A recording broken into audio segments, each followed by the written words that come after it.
They didn't hold my hand when I was weak. They didn't bring me flowers when I lay in that cold hospital bed.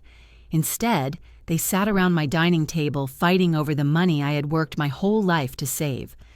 Before I continue, tell me in the comments, where are you watching from? My name is Joanne Miller.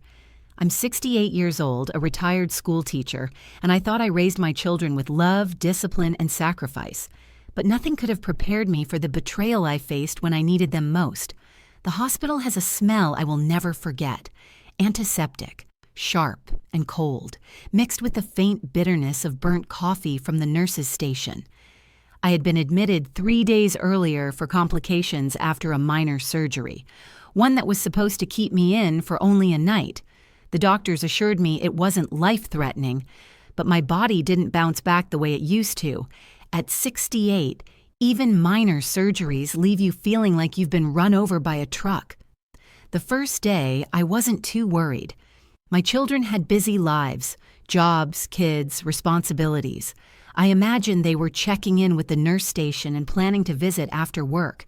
I pictured my son Daniel walking in, his usual easy grin on his face, carrying one of those chocolate muffins I loved. I could see Rachel, my daughter, fussing over my pillows, bringing a warm blanket from home, telling me I should have called her sooner. But no one came. The second day, I still made excuses for them.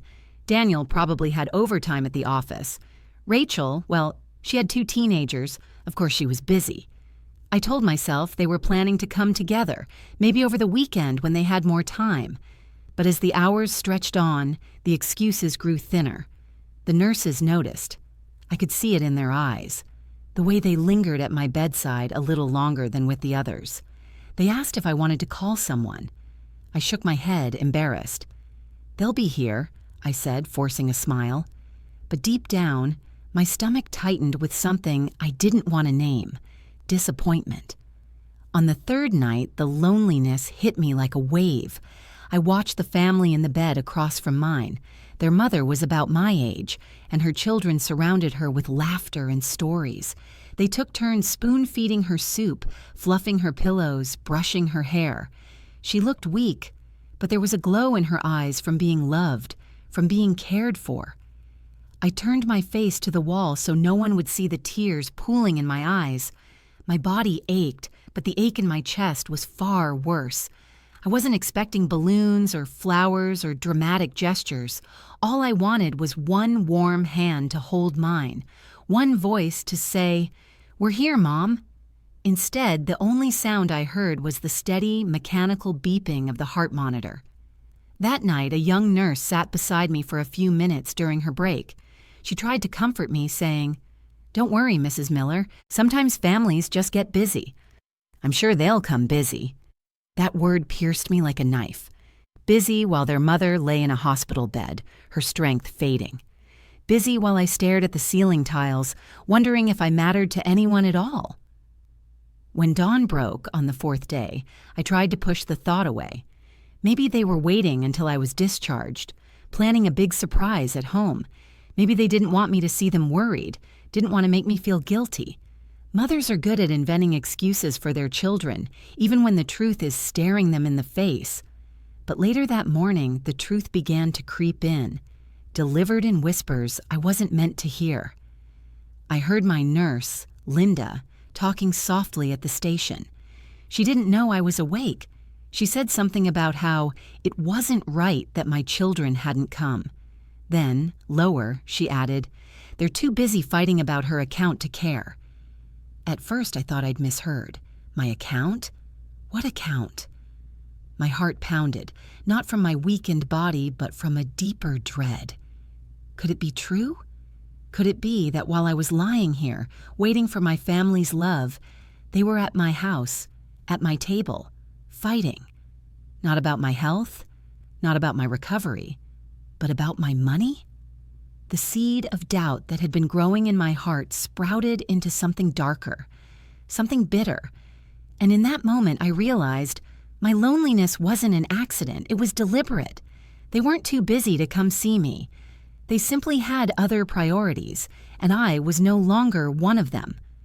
By the time I was discharged, I thought I had convinced myself it was just hospital gossip, an exaggeration. Maybe Linda, the nurse, had misunderstood. Maybe my children weren't fighting about my money. I wanted so badly to believe that. The day I was wheeled out, the sunlight stung my eyes after so many days under fluorescent bulbs. I expected, no, hoped, that Daniel or Rachel would be waiting by the entrance, arms open, ready to take me home. Instead, a hospital transport van idled outside, engine sputtering, arranged by the nurse who had seen too much pity in my eyes.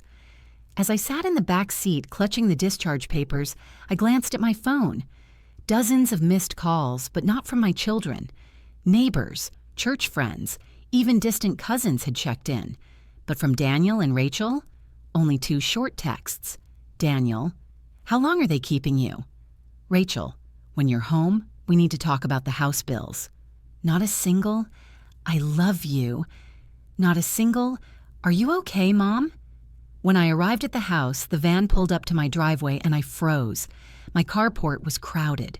2 unfamiliar cars sat beside Daniel's truck and Rachel's SUV. My stomach tightened. Something was wrong. The driver helped me up the walkway, but before I could even reach the door, voices spilled out. Heated, sharp voices. You've always thought you deserve more, Rachel, Daniel barked.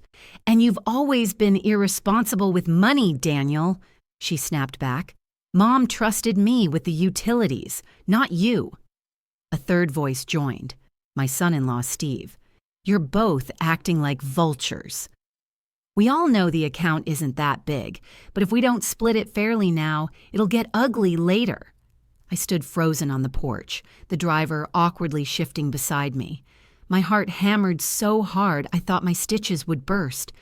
They weren't even pretending anymore. I cleared my throat loudly as I pushed the door open.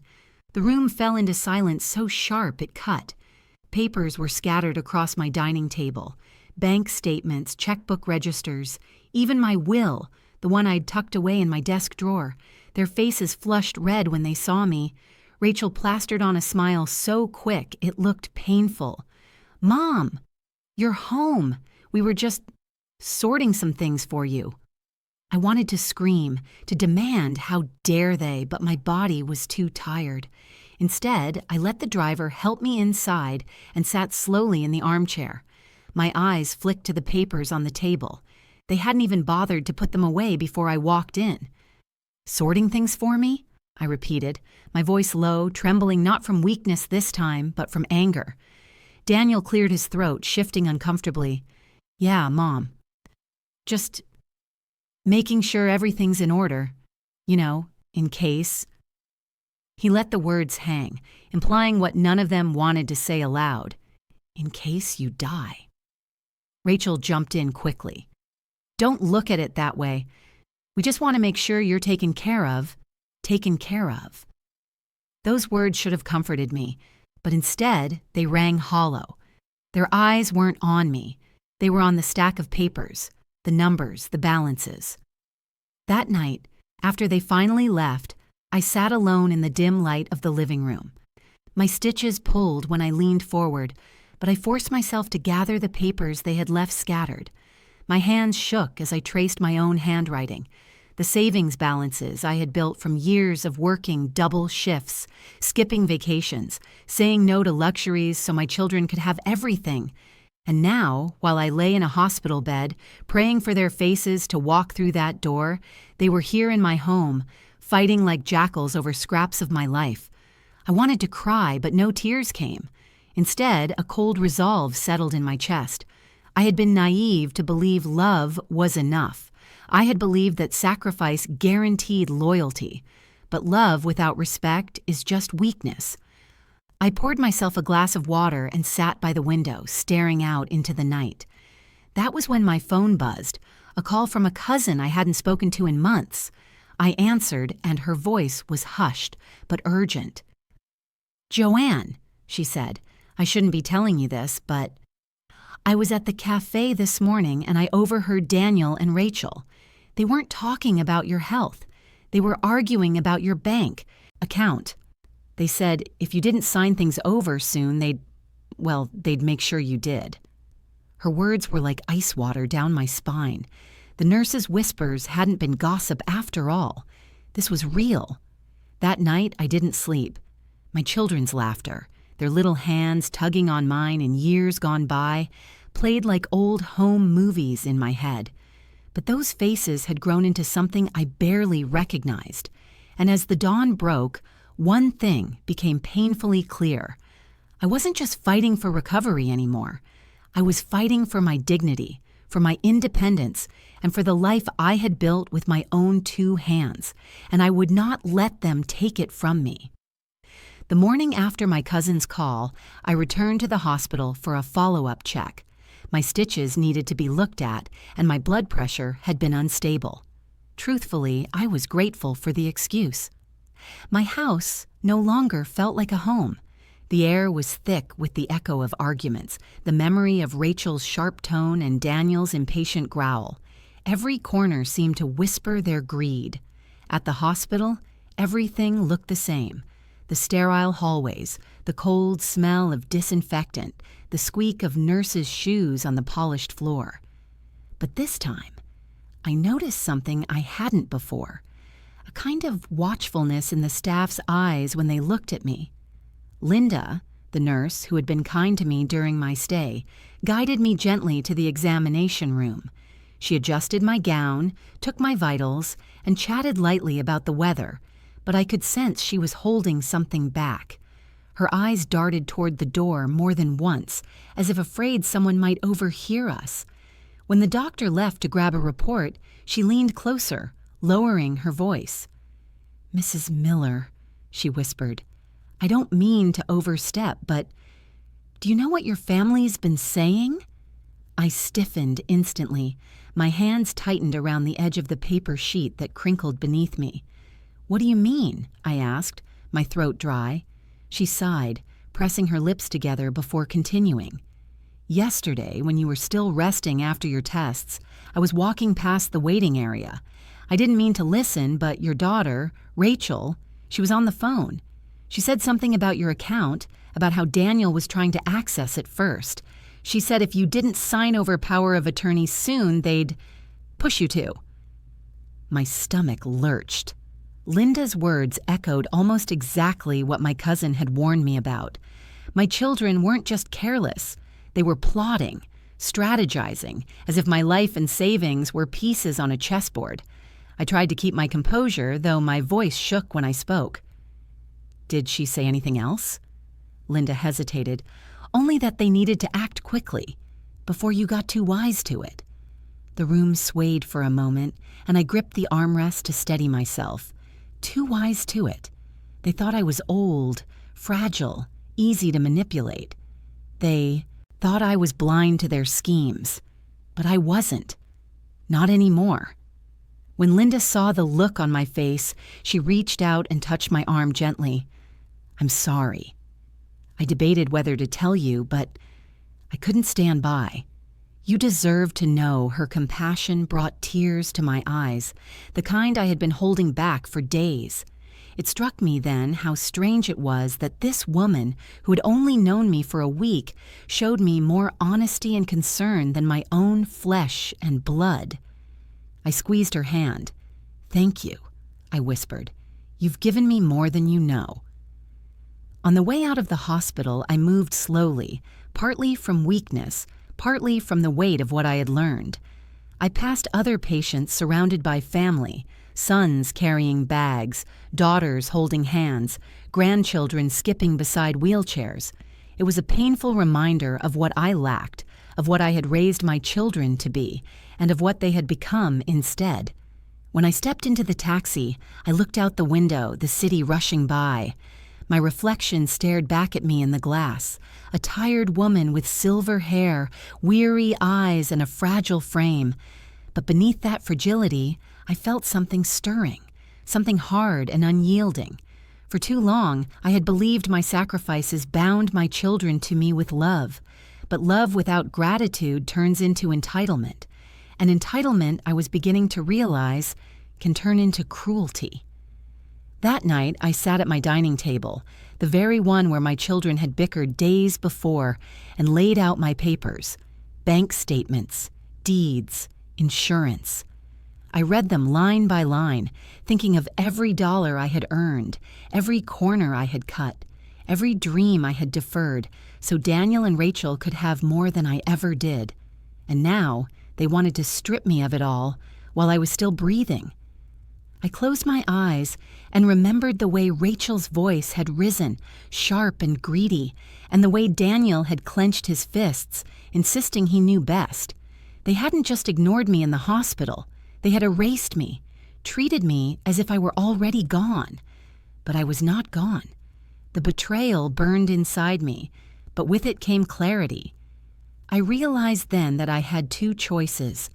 I could let them continue, hand them the keys to my life and watch them bleed it dry, or I could take control. For the first time in years, I felt a spark of defiance. When I finally stood, my knees wobbled, but my resolve was steady. I would not let my children reduce me to a bank account. I would not let them write the final chapter of my life with their greed. The next morning, before the sun even rose, I picked up the phone and called my lawyer. And with that call, the real battle began. That morning, after I called my lawyer and scheduled a meeting, I sat in the quiet of my living room, waiting for the clock to move forward. The house felt emptier than ever. The walls carried memories, the kind that creep up uninvited when your mind is restless. And my mind was restless indeed. Everywhere I looked, I saw evidence of the life I had built, not for myself, but for my children. The framed photographs on the mantel, the school portraits with awkward smiles and missing teeth, the graduation gowns draped on their young shoulders. I had devoted every ounce of my energy to Daniel and Rachel, and now those memories pressed against me with unbearable weight. When I closed my eyes, I could see myself 30 years ago, younger, stronger, standing at the front of a classroom full of restless students. I was a teacher for more than 3 decades. It wasn't glamorous, and it certainly wasn't lucrative. I clipped coupons, bought my dresses at thrift stores, and skipped vacations so I could stretch each paycheck. But I did it gladly because I had 2 children waiting at home, and every sacrifice felt worth it if it meant giving them opportunities I never had. I remembered the long nights grading papers after putting them to bed, the candle flickering on the table because I couldn't afford to keep the lights burning too late. I remembered the years after their father left, when it was just me, 2 small children, and a mountain of bills. I worked summers tutoring, winters supervising after-school programs, anything to keep the roof over our heads. There were nights I went to bed hungry so they could eat a little more. And when Daniel wanted to play baseball but we couldn't afford the fees, I picked up a weekend cleaning job. I swallowed my pride, scrubbing strangers' kitchens so my son could stand proudly in his uniform. When Rachel dreamed of joining the school choir, I sold my mother's bracelet, the one sentimental piece of jewelry I owned, to buy her the dress she needed for the concert. These weren't grand sacrifices. They were small daily decisions, each one carving a little piece out of me. But together, they built the foundation of their futures. I remembered Rachel's college acceptance letter, the way she squealed with joy, hugging me so tightly I couldn't breathe. She had no idea that behind my smile, I was already calculating how many years it would take me to pay off the parent loans. Daniel's first car was another memory. He had begged, and finally, I emptied my small savings account to help him buy a used one so he could drive to work. And yet, here I was, decades later, realizing that my sacrifices had become invisible. My children no longer saw me as the woman who had given them everything. They saw me as an obstacle standing between them and the money they believed they deserved. The betrayal cut deeper when I thought of the holidays we shared. Every Christmas morning, I had baked cinnamon rolls and wrapped presents late into the night so they'd wake to a world of magic. Even when I couldn't afford much, every birthday I stretched my budget to make them feel special. I remembered one year when Daniel wanted a new bike. I worked an extra month of tutoring just to buy it. And when He saw it waiting in the yard with a red bow. The look on his face lit up my soul. That bike had long since rusted away, but the memory of his joy lingered. And now, that same son was plotting how to pry open the account I had spent my entire life building. I stared at the family photographs again, but now they seemed to mock me. Smiling faces that didn't reflect the reality of who those children had grown to be. Somewhere along the way, love had turned into expectation. My sacrifices had been taken not as gifts, but as obligations. And when the gifts stopped coming freely, they grew resentful. My heart ached, but not with the sharp sting of shock anymore. This was a slower, heavier pain. The grief of realizing that love does not always return in kind. As I sat there, the morning light creeping through the curtains, I whispered to myself, I gave them everything. And still, it wasn't enough. But then, something shifted inside me. Maybe it was exhaustion. Maybe it was wisdom that comes only after years of giving and receiving little in return. For the first time, I asked myself, why should I keep giving? The sacrifices I made were choices I had lived with, but the choices I faced now were different.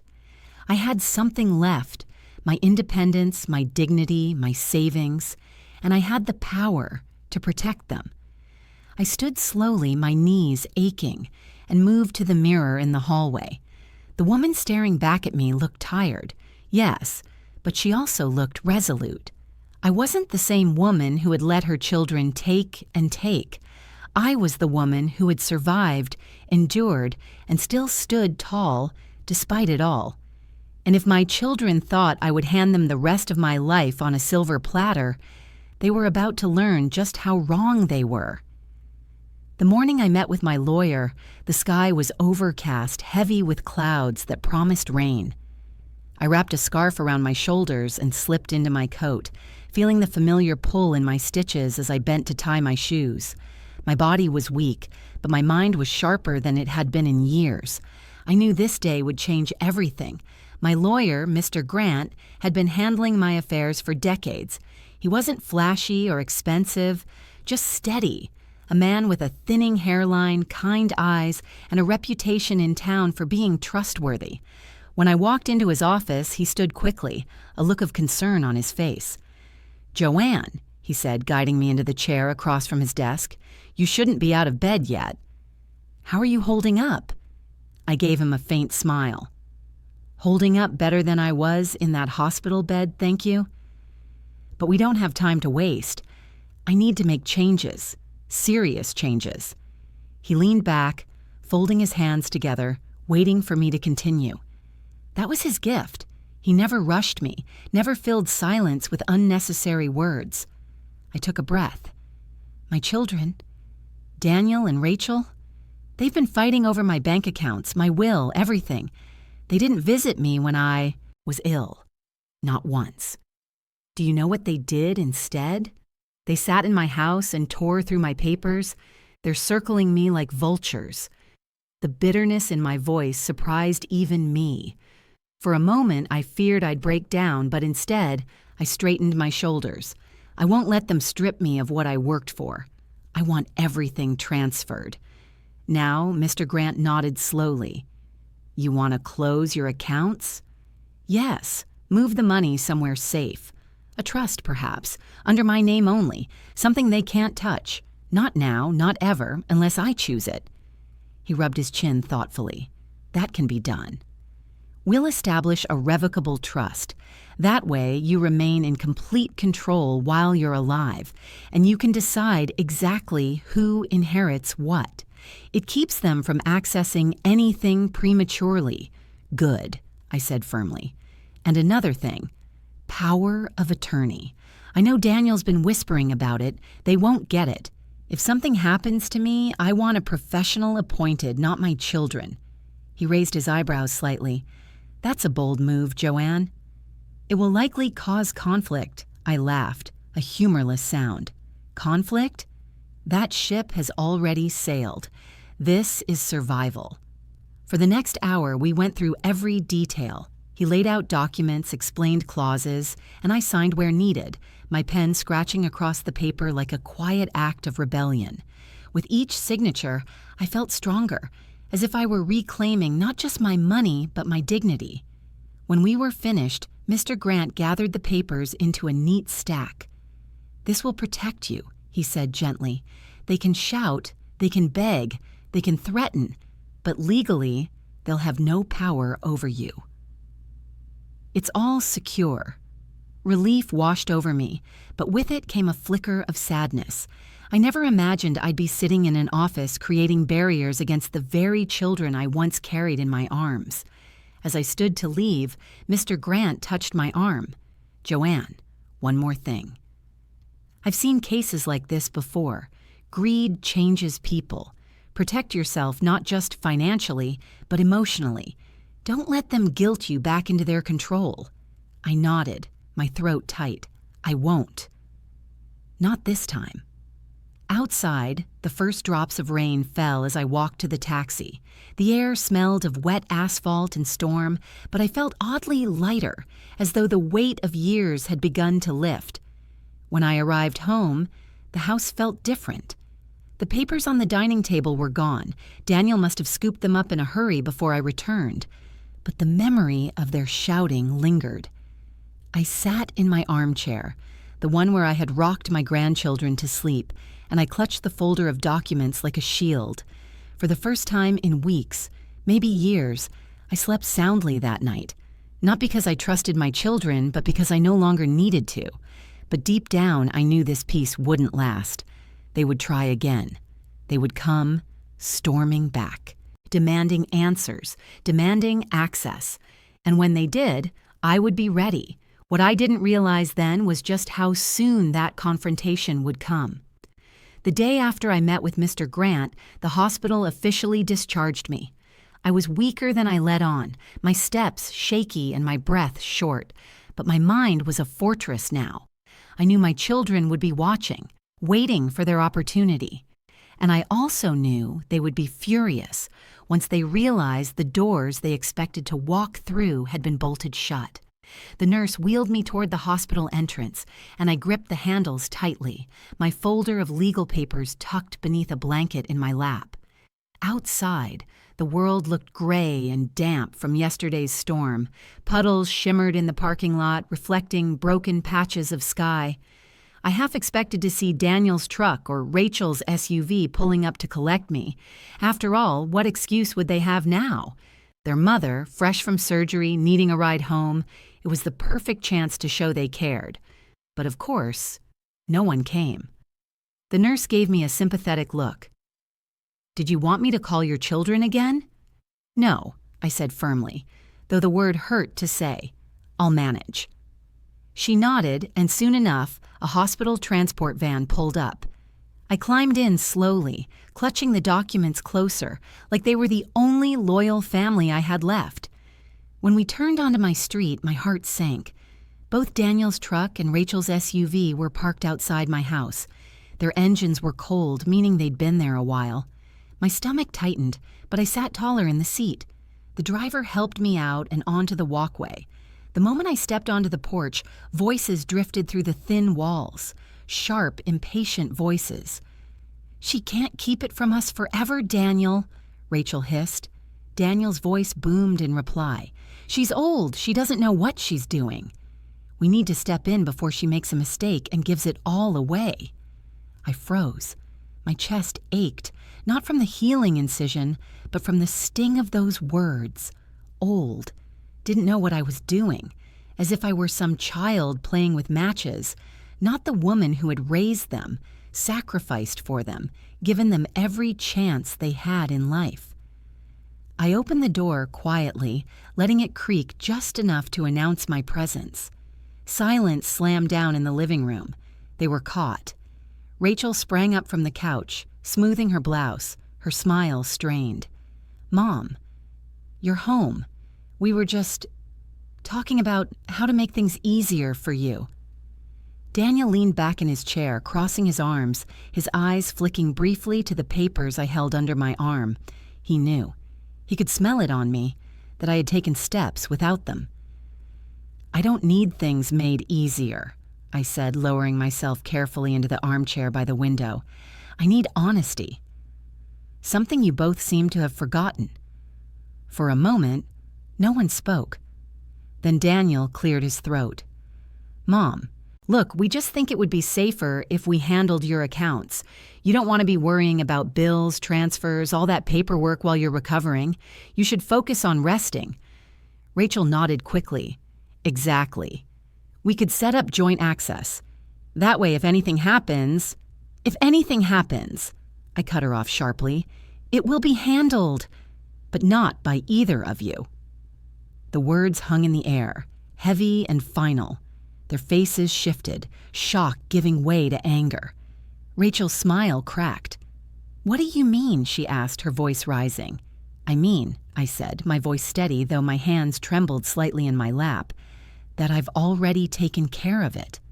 My money, my home, my decisions, they're secure. You won't be touching them. Daniel leaned forward, his eyes narrowing. You closed the account, didn't you? That's what this is about. I didn't answer. I didn't need to. The flicker in his eyes told me he already knew. Rachel's face flushed. Mom, this isn't fair. After everything we've done for you. The laugh that burst from me startled even myself. It wasn't a joyful laugh, but a bitter, hollow one. Everything you've done for me? Tell me, Rachel, what exactly have you done? Was it when you didn't visit me in the hospital? Or when you tore through my drawers looking for bank statements? Or maybe it was when you whispered about pushing me into signing things I didn't want to? Her mouth snapped shut. Daniel shifted uncomfortably, but his jaw stayed tight. I leaned back, letting the weight of my words fill the silence. For the first time, I wasn't begging for their love or attention. I wasn't making excuses for their behavior. I was drawing the line. Finally, Daniel spoke, his voice low and dangerous. You can't keep us out forever. We're your family. One way or another, this money will be ours. The audacity of it stung, but instead of fear, I felt a strange calm settle over me, because I knew something he didn't. The locks on those doors had already changed, and every dollar was tucked safely beyond their reach. You may be my family, I said quietly, but that doesn't give you ownership of my life. Their faces twisted, a mix of frustration and disbelief, and I knew the battle ahead would not be simple, but I was ready for it. 2 days after that stormy return home, I found myself at the center of what my children called a family meeting. The words made me laugh bitterly. Family meetings, in my memory, were about planning vacations, deciding who would host Christmas, or celebrating milestones together. But this was a tribunal. I was the defendant, and my only crime was refusing to hand over my life savings. It was a Sunday afternoon, gray and cold outside, the kind of day that usually made me bake bread and fill the house with warmth. But the oven stayed cold. Instead, Daniel and Rachel sat across from me at the dining table, flanked by their spouses, papers spread between them like war maps. Rachel began, her tone saccharine but her eyes sharp.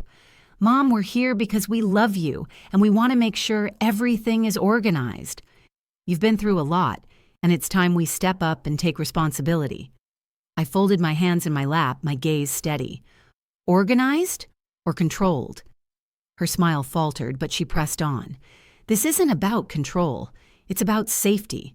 What if something happens to you tomorrow? What if you forget to pay bills, or worse, sign something by mistake? Don't you think it would be easier if we managed the accounts together? Daniel leaned forward, his voice lower, more forceful. Rachel's right. Look, Mom, you've done well. We're grateful. But you're almost 70. It's not reasonable for you to handle all this on your own anymore. We're trying to protect you. Protect me. The words were a knife.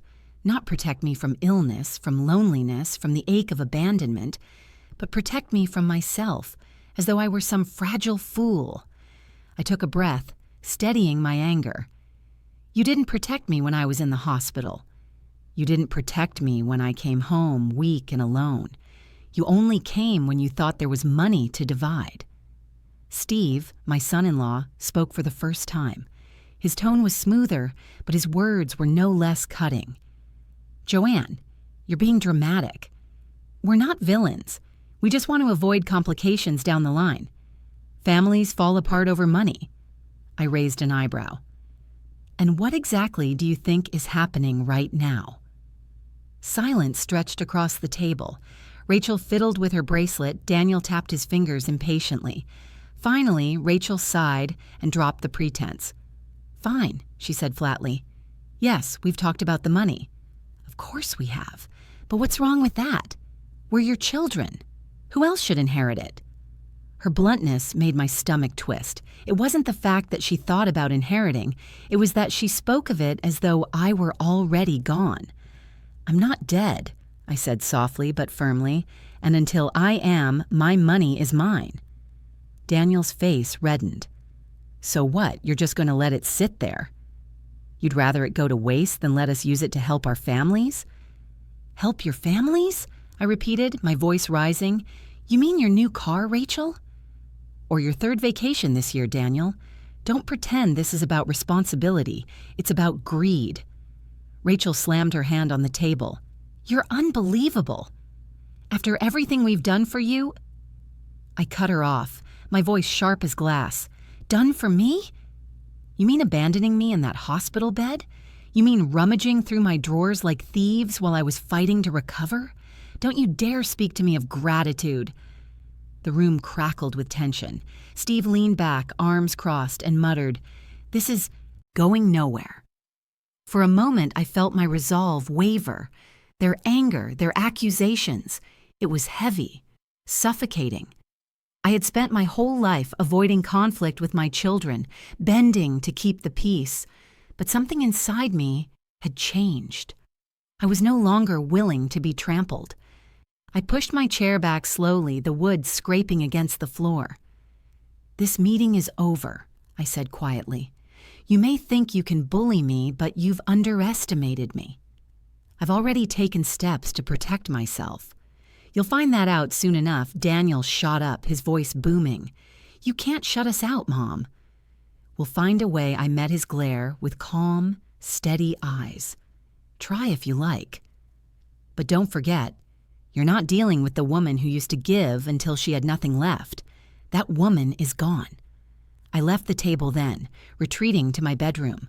Behind me, voices rose in angry whispers, but I closed the door and leaned against it, my chest heaving.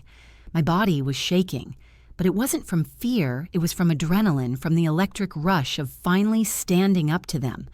For the first time, I realized that this wasn't just about money, it was about power, and I had just shown them that I still held mine. What I didn't realize, though, was that they weren't done. Not by a long shot. The morning after the so-called family meeting, I rose earlier than usual. My body ached, and my incision tugged with every movement, but I ignored it. Today wasn't about rest or recovery, it was about action. My children had made their intentions clear, and now it was time to make sure their claws never touched what I had worked for. I brewed a weak cup of tea, my hands trembling slightly as I held the mug. The house was silent, but the echoes of yesterday's shouting still clung to the walls. I could almost hear Rachel's voice, shrill with anger, and Daniel's booming insistence that they knew best. I shook my head, trying to silence them in my mind. I dressed slowly, carefully choosing clothes that wouldn't draw attention. Dark slacks, a plain sweater, my old beige coat. The kind of outfit that blended in with the crowd. I didn't want to give them any reason to suspect what I was doing. By 8 o'clock, I was in a taxi heading downtown. The city rolled past in muted colors, the streets wet from last night's rain. I clutched my handbag tightly, feeling the reassuring weight of my identification and the folder of documents Mr. Grant had prepared.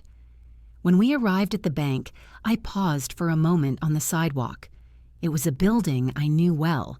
Solid stone walls, brass handles polished by years of hands. I had walked through those doors countless times, usually with Daniel by my side as a boy, begging for a lollipop from the teller. Now I walked in alone, My chin lifted with determination. Inside, the bank was quiet, save for the soft hum of computers and the occasional shuffle of papers. A young man greeted me at the desk with a polite smile. "Good morning, ma'am. How can I help you today?" I drew a breath. "I need to close my account and transfer the funds." Immediately, his eyebrows rose slightly, but he nodded. "Of course. Do you have identification with you?" I slid my ID across the desk, along with the trust paperwork Mr. Grant had given me. The young man scanned it, then gestured toward a private office. "Right this way." As I followed him, my heart pounded. Every step felt like a drumbeat, echoing my resolve. I knew my children would see this as betrayal, but what they didn't understand was that they had betrayed me first. Inside the office, a woman in a navy blazer introduced herself as the branch manager. She looked over the papers carefully, her eyes scanning the legal language, then nodded approvingly. "Everything appears to be in order, Mrs. Miller. This transfer will ensure your funds are placed in the trust. No one can access it without your express approval." A rush of relief surged through me. "That's exactly what I want." She offered me a kind smile. "You'd be surprised how often we see situations like this." "You're doing the right thing." Her words felt like a balm, soothing the guilt that still pricked at me. Part of me hated that it had come to this, hiding my finances from my own children. But the other part, the stronger part, knew it was necessary. The manager slid a stack of papers toward me. I signed each one with steady hands, my signature looping across the pages like a declaration of independence. With every flourish of the pen, I felt a little freer, a little stronger. When it was done, she clasped her hands together. "There you go. Your old accounts are officially closed. The trust is live. If anyone attempts to use your cards or access your accounts, they'll be declined." Declined. The word struck me with a sense of finality. I could almost see the moment in my mind, Daniel at an ATM, Rachel at a register, each of them swiping confidently, only to be met with that cold, unyielding word, declined. I left the bank with a strange mixture of sorrow and triumph. On the one hand, I had cut off my children from the very thing they craved. On the other, I had cut away the last excuse they might have had to care for me. If their love was tied to money, then I had severed the cord entirely. The taxi ride home was quiet. I stared out the window at the gray buildings and bustling pedestrians, feeling both invisible and powerful. My children would be furious when they discovered what I'd done. They would rage, accuse, perhaps even beg, but none of it would matter. The fortress had been built and the gates were closed. When I stepped back into my house, the silence greeted me again. But this time, it felt different. Not oppressive, not lonely. It felt protective, like the calm after a storm. I placed the folder of finalized documents into my desk drawer, locking it carefully. As I turned the key, a shiver ran down my spine, not of fear, but of anticipation. Because I knew it was only a matter of time before Daniel and Rachel tried to use their cards. Only a matter of time before the reality of their failure hit them squarely in the face. And when it did, the real battle would begin. It didn't take long for the consequences of my decision to ripple through my children's lives. Barely 2 days after I closed the accounts and secured the trust, the first cracks appeared. Loud, humiliating cracks they hadn't anticipated. I wasn't there in person when it happened. I learned about it the way one learns about small-town scandals, through whispers, through a neighbor's raised eyebrow, through the kind of gossip that travels faster than the wind. But when I pieced it all together, I could see the moment clearly in my mind, as if I had been standing right there. Daniel, ever confident, had marched into the local grocery store. He was always the kind to buy without counting, tossing steaks and imported cheeses into the cart, knowing full well that Mom's account was his invisible safety net. He rolled up to the checkout counter, chatting with the cashier, swiping his card without a second thought. Declined. The machine's sharp beep cut through the air like a slap. The cashier blinked, tried again, and again the same message appeared. Declined. Daniel laughed it off at first, scratching the back of his neck. That can't be right. Try it again. His voice was calm, but his face had begun to flush. Another attempt. Declined. The line behind him grew restless. A mother with 2 children shifted impatiently. An older man tapped his cane against the floor. Daniel pulled out another card, one linked to the same account. Declined. By now, the cashier's polite smile had stiffened, and whispers trickled down the line. Everyone knew Daniel Miller, confident, loud, always boasting about how well his family was doing. And now, here he was, red-faced, fumbling in his wallet as the machine spat out rejection after rejection. Finally, with a muttered curse, he stormed out of the store, abandoning the cart of groceries. But humiliation clings like a bad smell, and by the time he reached the parking lot, 3 people had already texted or called someone else. In a town like ours, secrets don't stay secret long. That evening, I heard the slam of Daniel's truck door outside my house. Moments later, his heavy footsteps pounded down the hallway and he burst into the living room without knocking. His face was crimson, his fists clenched at his sides. "What did you do?" he shouted, his voice echoing off the walls. I looked up from my book calmly, marking my page before meeting his glare. "Good evening, Daniel." "Don't play games with me," he bellowed. My card was declined. At the grocery store, in front of half the town. Do you have any idea how that looked? I tilted my head slightly.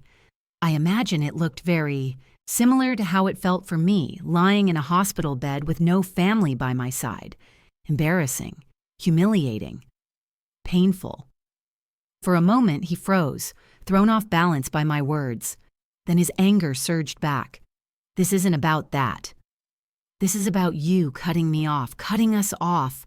You think you can just shut down the accounts and leave us with nothing?" I rose slowly from my chair, my knees aching, but my voice steady. "It was never yours to begin with, Daniel. Not 1 cent of it. Every dollar in those accounts came from my years of hard work, my sacrifices, my choices, not yours." His jaw tightened. "We're your family. That money was supposed to be ours one day." "One day," I agreed, "when I am gone. But I'm not gone yet." He paced the room like a caged animal, running his hands through his hair. "You don't get it, do you? Rachel and I, we need that money. Bills are piling up. Kids need things. Life is expensive. We can't just wait around while you hoard it." The word hoard stung, as though my lifetime of sacrifice had been reduced to greed in his eyes. I steadied myself. "If you need money, Daniel, then you work for it, the way I did, the way I always did. You don't bleed it from your mother while she's still alive." His eyes narrowed, his voice dropping to a dangerous growl. "This isn't over, Mom. You can't keep control forever. We'll find a way with that." He stormed out, the door rattling on its hinges as it slammed behind him. I sank back into my chair, my heart pounding but my resolve unshaken. I had seen the desperation in his eyes, the disbelief that his endless safety net had vanished. And I knew Rachel's reaction would be no different, perhaps even worse, because greed, once denied, doesn't disappear. It festers, it grows. And in the days to come, my children's desperation would push them into choices that would test me in ways I had never imagined.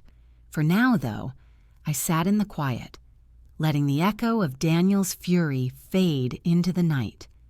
I sipped my tea, hands trembling slightly, and whispered to myself, "They thought I was weak, but they've just learned I'm stronger than they ever knew."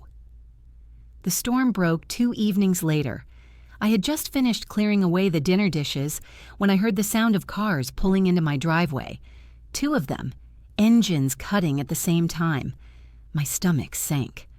Through the window, I saw Daniel's truck and Rachel's SUV. They hadn't even tried to hide their arrival. A minute later, the front door banged open without so much as a knock.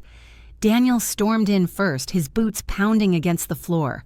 Rachel followed close behind, her face tight with fury.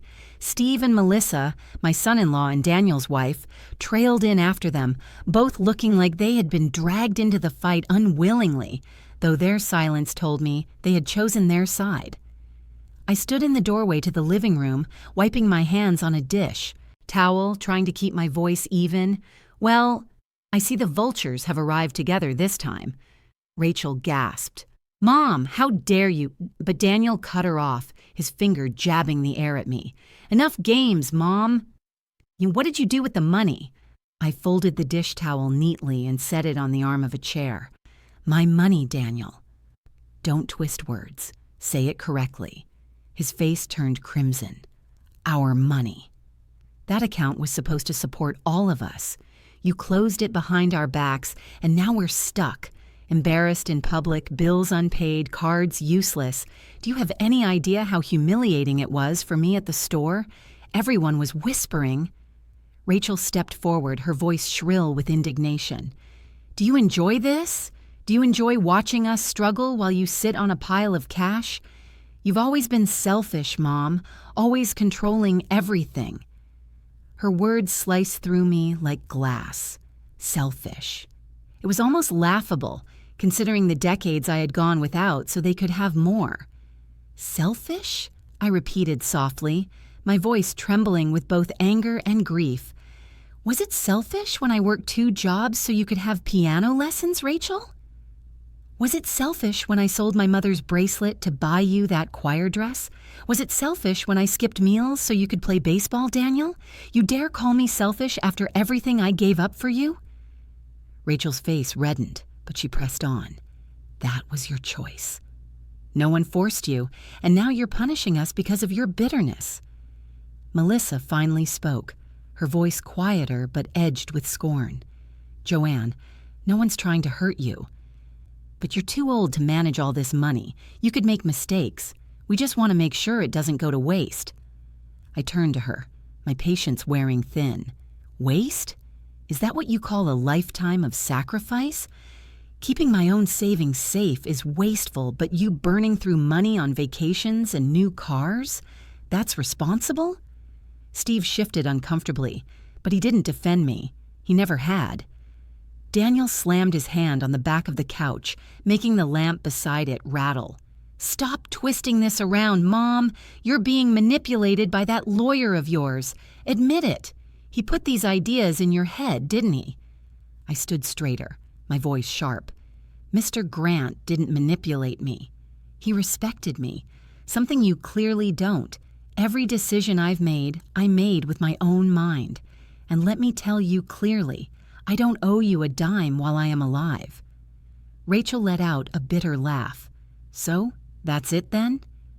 You'd rather leave everything to rot than help your own children? You're choosing strangers over us?" I met her glare with a calm that surprised even me. "I'm choosing myself. For the first time in my life, I'm choosing myself." The room fell silent for a moment, the weight of my words settling over us like a heavy blanket. Then Daniel stepped closer, his voice low and dangerous. "Don't push us, Mom. We're your family. If you think you can cut us out, you're making a mistake you'll regret." I felt the old instinct to flinch, to soften, to placate, but I crushed it. My voice, when I spoke, was steady as stone. "No, Daniel. The only mistake I made was raising children who value money over love." Rachel's mouth opened, but no words came. For the first time, I saw a flicker of shame in her eyes. It was gone as quickly as it appeared, replaced by anger, but it was enough. Daniel shook his head, muttering under his breath as he grabbed his coat. Rachel followed, her heels clicking like hammers on the floor. Melissa and Steve trailed after them, their eyes avoiding mine. The door slammed and the house fell into silence once again. I sank into my chair, my hands trembling. The confrontation had drained me, but beneath the exhaustion I felt something else. Power. For the first time in years I had stood against them without bending, without caving. I looked around the empty room, whispering to myself, "They think I'll regret this." But one day, they'll see who truly lost. Little did I know, That day would come much sooner than any of us expected. The following weekend, I decided it was time to end the charade. My children had stormed out of my house with accusations hanging heavy in the air, and I knew they'd return. Greed never sleeps. It festers, gnawing at pride, until it demands another attempt. And sure enough, they did. It was late Saturday afternoon when I heard the familiar crunch of tires on gravel. Rachel's SUV, Daniel's truck. No spouses this time, just the two of them, which told me they meant business. My heart thudded as I rose from my chair, but this time I wasn't afraid. I had been preparing for this moment ever since that nurse whispered the truth into my ear. The door opened before I could even reach it. Daniel stepped inside, his face set like stone.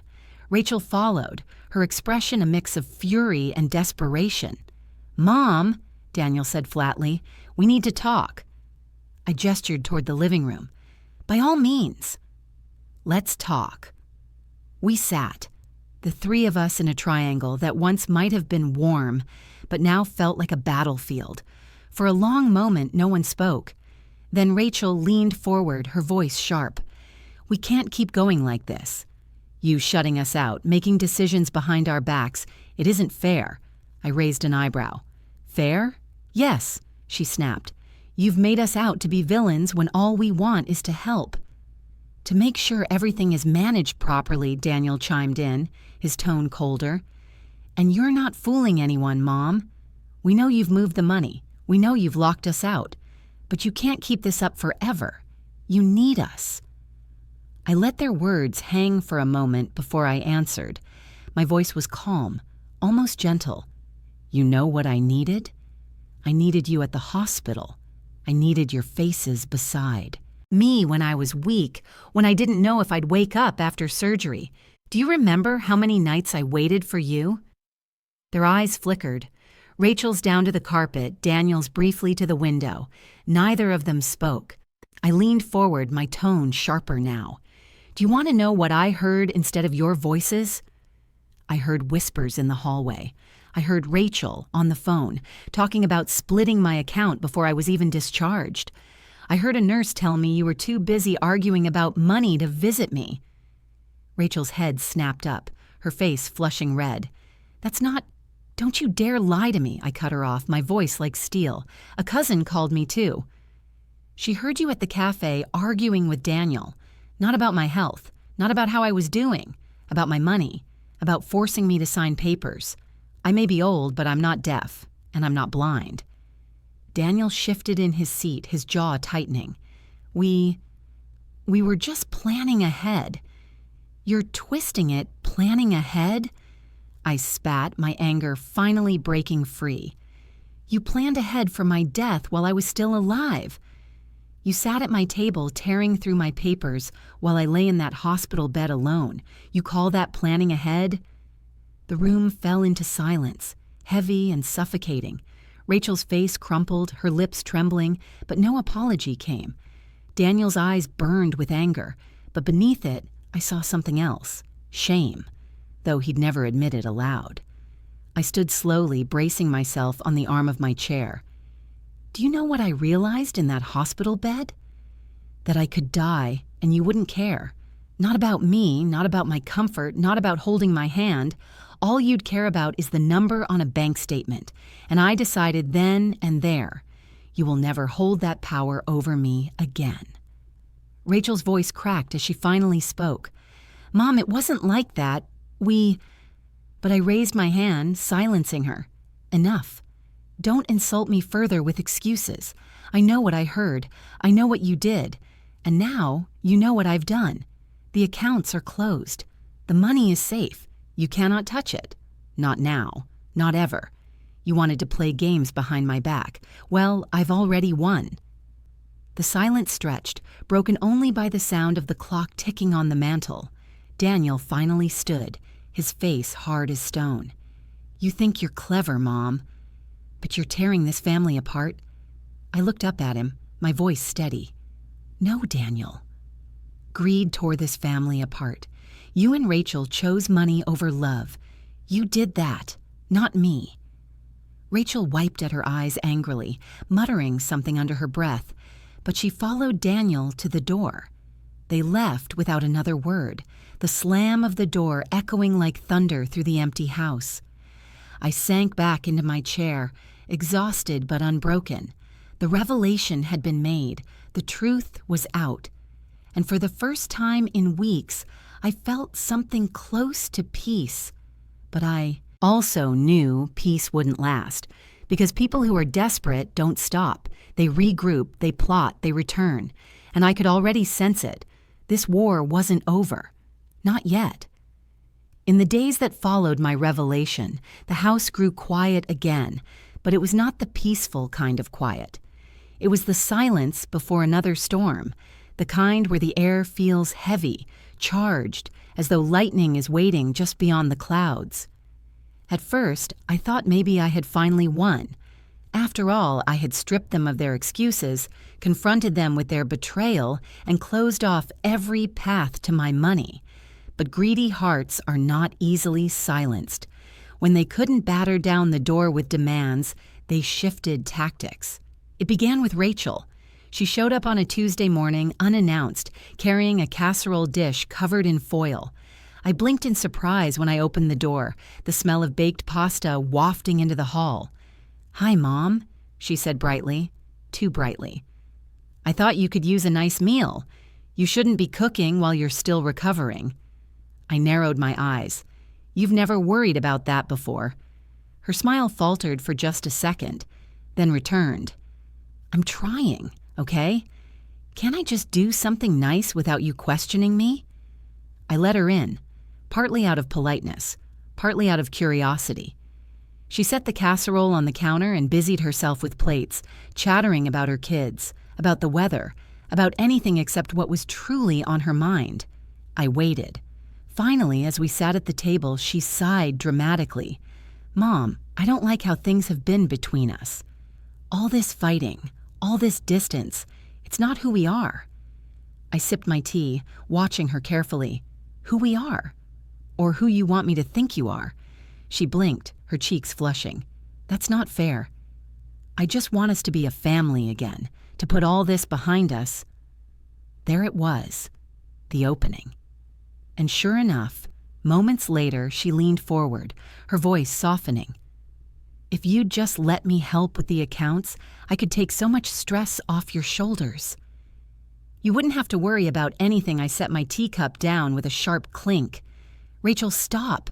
If you came here to manipulate me, you can take your casserole and go." Her eyes widened, her mask of sweetness cracking. "Manipulate you? I'm trying to take care of you." "No," I said firmly. "You're trying to take care of yourself.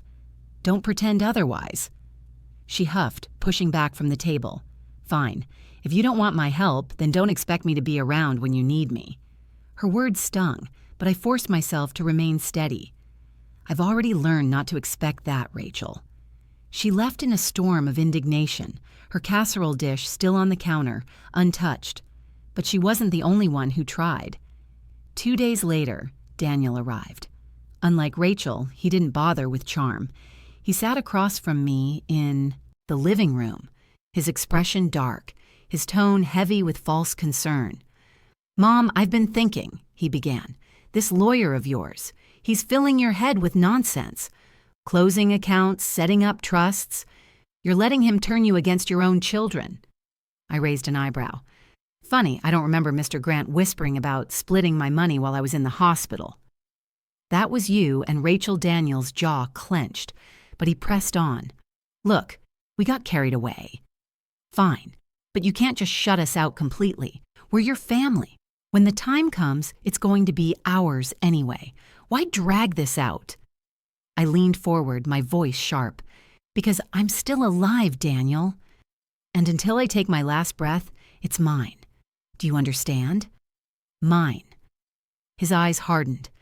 "You're making this harder than it needs to be. Harder for you, maybe. Not for me." His composure cracked then, frustration spilling over. "You're going to regret this, Mom. When you're old and weak and alone, don't expect us to come running. Don't expect us to take care of you." I stared at him for a long moment, my chest tight. Then I said quietly, "You already didn't." I lay in that hospital bed waiting for you, and you never came. So tell me, what more do I have to lose?" For once he had no reply. He stood abruptly, muttering under his breath, and left without another word. That night, I sat by the window, staring out into the dark. Their visits had been different. Rachel with false sweetness, Daniel with blunt threats, but they were the same at their core. Both were desperate. Both believed they had a right to what was mine, and both would keep coming until they got what they wanted. But what they didn't realize was that every attempt only made me stronger. Every manipulation only steeled my resolve. Because while they grew more desperate, I was learning something vital. I didn't need them. And the more they pushed, the more I understood that perhaps I was better off without them at all. After weeks of confrontation, manipulation, and silence that felt heavier than noise, I had almost convinced myself I was truly alone in this fight. The children I had raised turned against me, and every evening I sat in my living room, surrounded by old photographs that now felt more like accusations than memories. But life has a way of surprising you when you least expect it. It was a Thursday morning when the doorbell rang. I hesitated before answering. It had become second nature to brace myself for Daniel or Rachel showing up uninvited. But when I opened the door, it wasn't either of them. It was Linda, the nurse from the hospital. She stood on my porch with a warm smile, holding a small bag. "I hope I'm not intruding, Mrs. Miller. I was in the neighborhood and thought I'd stop by to see how you're doing." For the first time in weeks, my face softened into a genuine smile. "Linda, please come." And she stepped inside, setting the bag on the coffee table. "Just a few things. Some muffins I baked, and a book I thought you might enjoy." The gesture nearly brought me to tears. No family casserole with strings attached. No visit laced with demands. Just simple kindness. We sat together in the living room, and for a while we talked about ordinary things. The weather, the neighborhood, the silly antics of her dog. But eventually she leaned forward, her expression more serious. "I hope you don't mind me saying this," she began, "but I've been worried about you. When I overheard your daughter at the hospital, I couldn't shake it. And when I saw how alone you were—" She trailed off, her eyes kind but heavy with sympathy. I swallowed hard. "You were the only one who told me the truth. If not for you, I might still be blind to what they were doing." Linda shook her head gently. "You weren't blind.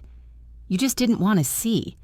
Love has a way of putting a veil over our eyes, especially when it's family, but now you're seeing clearly." Her words hit deep.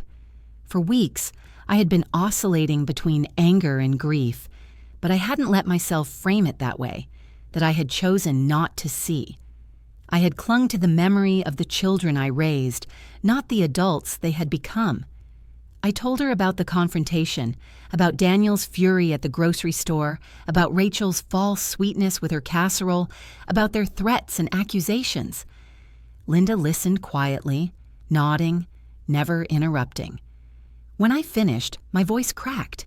"Do you know what hurts the most? Not that they want my money, but that I've realized, without it, they wouldn't want me at all." Silence hung heavy for a moment before Linda spoke softly. "Joanne, sometimes the family we're born with fails us. But that doesn't mean you're alone. You've built a life. You've touched so many people. And you still have the power to choose who you let close." I blinked back tears. It had been so long since anyone reminded me that I had power beyond money. Linda smiled then, a mischievous glint in her eye. "And for what it's worth, I think you did the right thing. Protecting yourself isn't selfish. It's smart. You've worked too hard to let anyone take advantage of you now." Her confidence in me was like a lifeline. For the first time since this nightmare began, I didn't feel like a fragile old woman fighting alone. I felt like a survivor with someone in her corner. We talked for hours that day, and when she finally stood to leave, she hugged me tightly. "Call me if they give you trouble again," she said firmly. You don't have to go through this by yourself." After she left, the house didn't feel quite as empty. Her presence lingered, warm and reassuring. I walked to the mirror in the hallway and looked at myself. Tired eyes, silver hair, wrinkles etched by years of sacrifice. But in my reflection, I saw more than just age. I saw resilience. I saw a woman who had raised children, survived betrayal, and was still standing tall. And for the first time in weeks, I whispered to myself, I am not as alone as they want me to believe. Little did I know, Linda's visit would become the spark that kept me steady when the next wave of desperation hit, because my children weren't finished, not by a long shot, and soon their need would turn into something even darker. It didn't take long for the cracks in Daniel and Rachel's lives to widen into gaping chasms. I heard about it not because they confided in me, they wouldn't dare, but because small towns talk. Neighbors whisper, friends let things slip, and soon enough the stories reached my ears whether I wanted them or not. The first whispers were about Daniel. His truck, the one he always boasted about, was repossessed right out of his driveway. People said the repo man showed up at dawn, clamped it to the tow, and hauled it off while Daniel stood there shouting. He'd been months behind on payments, apparently counting on me to bail him out the way I always had. Only this time, there was no safety net waiting. Then came the rumors about Rachel. Credit cards maxed out, utilities unpaid, her husband's hours cut back at work. Neighbors saw her arguing in the driveway with Steve, her voice carrying across the cul-de-sac. "Your mother could fix all of this," she reportedly yelled, loud enough for half the block to hear. It wasn't long before the whispers turned into direct knocks on my door. Rachel came first. Her eyes were red, her hair disheveled, the usual polish stripped away. She stood on my porch holding a stack of bills in her hands like weapons. "Mom, please," she said the moment I opened the door. "We're drowning. The kids need school supplies. Steve's hours got cut. We can't keep up.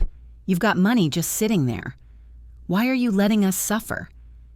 I held her gaze, though my chest ached. "Rachel, I worked for that money. Every dollar came from my years of sacrifice. I'm not letting you waste it because you can't live within your means." Tears spilled down her cheeks, but even then I saw it, the glint of anger behind the sorrow. "You don't understand," she said bitterly. "We counted on this. We planned our lives around it, and now you've pulled the rug out from under us." I swallowed hard, the words cutting deeper than she knew. "That was your mistake." Counting on money that wasn't yours, she left in a storm of tears and slammed doors, her bills fluttering like fallen leaves across the porch. A few days later, it was Daniel's turn. He arrived late in the evening, reeking of frustration and desperation. "Mom," he said, not bothering with pleasantries, "I need money." Now I raised an eyebrow. "Do you now?" He ran a hand through his hair, pacing the living room like a caged animal. "I've got debts. People are calling. If I don't pay soon, it's going to get ugly." I felt a pang of fear, but I held firm. "Then you should have thought about that before relying on money that was never yours to spend." His eyes blazed. "Don't play this game, Mom. You've got enough to cover it 100 times over. What good is it sitting in a trust while your own son gets destroyed?" "What good is it," I replied sharply, "if all it does is fuel your irresponsibility? I didn't break my back for 40 years, so you could gamble it away or live beyond your means. I saved it so I wouldn't end up on the street or in a nursing home you'd happily dump me in while you pocketed the rest." His face twisted, a mix of shame and fury. "You think the worst of us? We're your children. And you've given me every reason to," I snapped. For a long moment we stared at each other, the air between us heavy with everything we both wanted to say but couldn't. Finally, Daniel shook his head, muttering, "This isn't over," before storming out into the night. I sank into my chair, my hands trembling.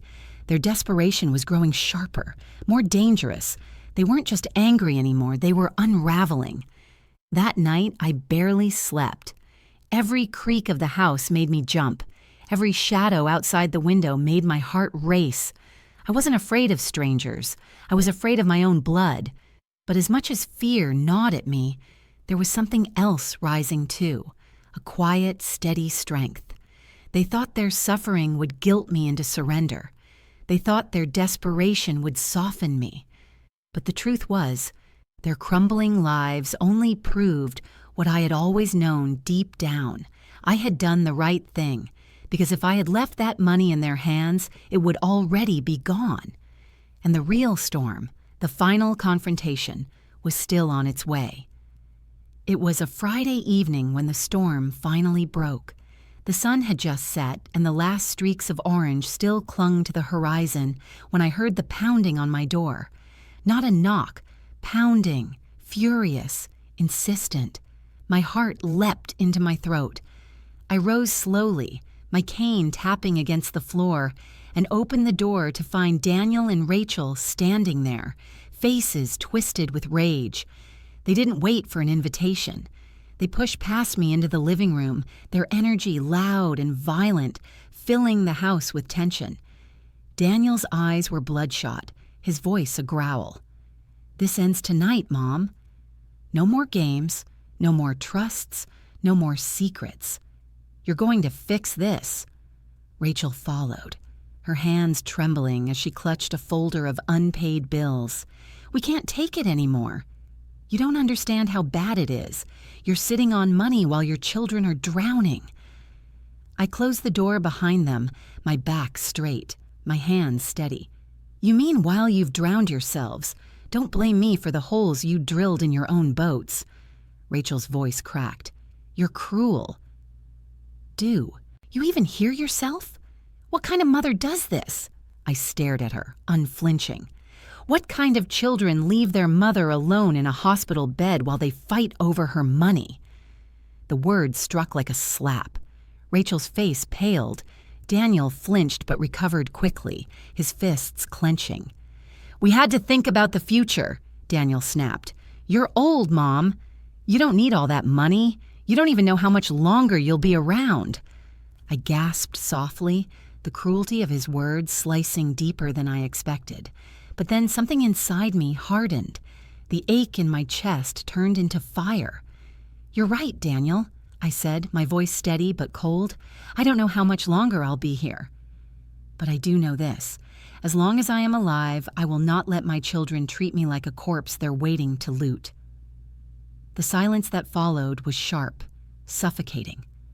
Rachel's lip trembled. Daniel's face contorted with fury.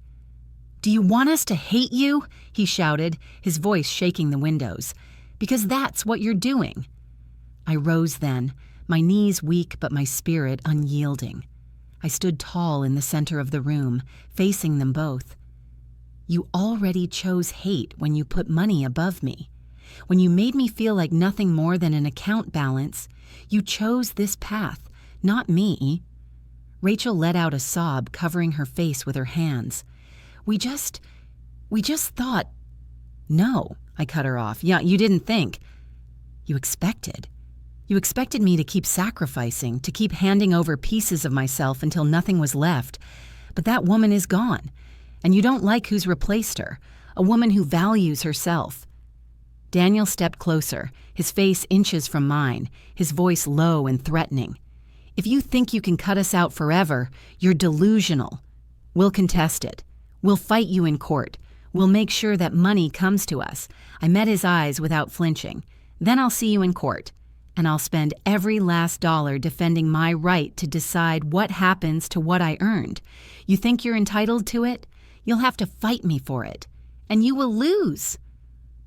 For the first time, I saw hesitation flicker in his eyes. Anger still burned hot, but beneath it, he knew I meant every word. Rachel grabbed his arm, her tears falling freely now. "Daniel, stop. She's not going to budge." He yanked his arm free, but he didn't speak. Instead, he stormed toward the door, muttering curses under his breath. Rachel lingered for a moment, her red-rimmed eyes meeting mine. "Someday," she whispered, "you're going to regret this." I shook my head. "No, Rachel. Someday you're going to regret this."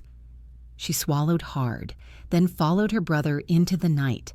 The door slammed, leaving me in silence once again. I stood there, my chest heaving, my hands trembling.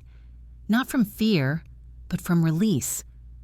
This was the moment I had dreaded, and yet it had come and gone, and I had not broken. For the first time, I felt something I hadn't in years. Freedom. Not freedom from bills or work or illness. Freedom from the chains of obligation, from the guilt my children had shackled me with. I whispered into the quiet house, "It's my life, and I'm taking it back." The turning point had come, and I had chosen myself. The house was quiet again after Rachel and Daniel stormed out for the last time. Not the uneasy, suffocating quiet of fear, but a calm, almost sacred stillness. I sat down slowly in my chair, my body tired, but my spirit lighter. The war had been long, bitter, and painful, but in the end I had stood my ground. For days I waited for another knock at the door, another phone call laced with demands, another outburst of anger, but none came. Perhaps they were too ashamed. More likely they were plotting their next move. Yet strangely, I didn't fear them anymore. One evening, as the sun dipped low and the living room filled with golden light, I pulled out an old photo album. Page after page, I saw the children I once knew. Daniel with his toothless grin after his first baseball game, Rachel beaming in her choir dress, their little arms wrapped around me in snapshots of birthdays and Christmas mornings. I traced their faces with my finger, feeling the ache of what had been lost. I realized then that grief comes in many forms. I had grieved the loss of my husband years ago. I had grieved my youth, my strength, the certainty of time. But this grief was different. This was the grief of accepting that love, no matter how deep, cannot always protect against greed. That sometimes the children you raised with every ounce of your heart grow into adults you no longer recognize. And yet, amidst the grief, there was peace. Because for the first time in my life, I was living on my own terms. My money was secure. My dignity was intact. And I no longer had to twist myself into knots to earn the love of people who measured me only in dollar signs. In the weeks that followed, I leaned on the small circle of people who had shown me genuine kindness. Linda stopped by often, sometimes with muffins, sometimes just with a warm smile and conversation. A neighbor offered to mow my lawn without asking for anything in return. Even old church friends called to check in, their voices filled with warmth. And slowly, I realized, family is not always the people tied to you by blood. Sometimes, family is the ones who show up, the ones who care without condition, the ones who love without keeping score. I made one final visit to Mr. Grant, my lawyer. We reviewed the trust again, but this time I made an addition. I instructed him to include a clause. My assets would not be divided equally or even automatically among my children. They would go only to those who showed care, respect, and love in my final years. If my children wanted anything from me, they would have to earn it, not through threats, but through genuine presence. Mr. Grant looked at me with quiet approval. "It's bold," he said. "It's fair," I replied. That night, I slept better than I had in months. I don't know what tomorrow holds. Maybe my children will never forgive me. Maybe they'll cut me out completely, but I've come to terms with that. Because forgiveness is not a door I owe to anyone who refuses to knock with sincerity. And as I sit here now, telling you this story, I want you to remember something. Love is not measured by inheritance. It is measured by presence, by kindness, by the small, quiet ways we show up for one another when it matters most. If your family ever makes you feel like a burden, if they measure your worth by what you give them instead of who you are, then remember my words. You do not owe them your life. Protect yourself. Choose yourself. Because at the end of the day, your dignity is worth more than any account balance, My children thought they had won when they abandoned me in that hospital bed, but in truth, that was the moment I opened my eyes. And when they tried to strip me of everything, I discovered something they never expected. I discovered that I am stronger than their greed. And that strength, that is mine, forever. Word count, approximately 781, within range. This final section closes with reflection, empowerment, and a lesson for the audience, the kind of ending that resonates deeply with viewers in the 60-plus audience.